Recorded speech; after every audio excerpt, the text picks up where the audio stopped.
Hello friends, good afternoon সবাইকে। বরমশাই এই দুটো অনলাইন থেকে অর্ডার করে দিয়েছে। একটা হচ্ছে পিৎজা কাটার, আর একটা হচ্ছে আলু স্ম্যাশ করার। বেশ সুবিধাই হয়। অনেক সময় হাতে মানে কেটে গেলে বা রান্না করতে গিয়ে তেলের ছিটে পড়লে না, তখন আলুটাকে একটু এরকম করে স্ম্যাশ করতে খুব কষ্ট হয়, হাতে লাগে। তাই এরকম থাকলে কি বলো তো, হাতে অতটা লাগে না। আর আলু আর মটরশুঁটিটা আমি আগে স্ম্যাশ করে রাতের বেলায় না আমি আলু স্টাফিংটা আগেই রেডি করে রেখে দিয়েছি।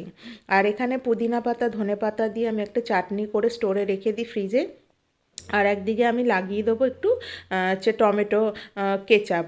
আর এই সসটা, গ্রিন সসটা আর টমেটো কেচাপটা দিলে বেশ স্বাদ লাগে। আর স্যান্ডউইচ যেন এরকম করেই বানানো হয়। আমি হচ্ছে এখানে 4টে ব্রেড নিয়ে নিয়েছি, আর এখানে যে টমেটো সসটা দিয়ে এরকম করে লাগিয়ে নেবো। মেয়ে আগে স্যান্ডউইচটা খেত না, এখন তাও খায়।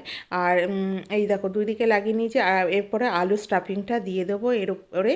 দিয়ে আমি এর উপর থেকে না একটু চিজ দিয়ে দেবো, যাতে একটু স্বাদ লাগে।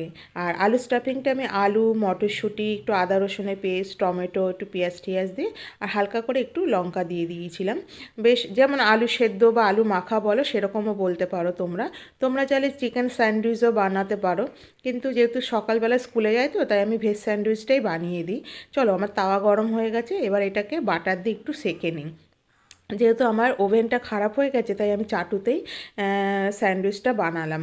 আর খেতেও বেশ দারুণ হয়েছে। এর আগেও একদিন বানিয়ে দিয়েছি, ওর ফ্রেন্ডরা বলেছে খুব ভালো হয়েছে, আবার নিয়ে আসবি। তো মা খুব ভালো বানিয়েছে। যাই হোক, কোনো কিছু বানালে কেউ যদি প্রশংসা করে, খাওয়ার পরে ভালোই লাগে। চলো, এই দেখো পিৎজা কাটারটা দিয়ে আমি বেশ স্যান্ডউইচটা এরকম করে কেটে নিলাম স্লাইস করে, ভালোও লাগে দেখতে। ও টিফিন বক্সটা রেডি করা হয়ে গেল।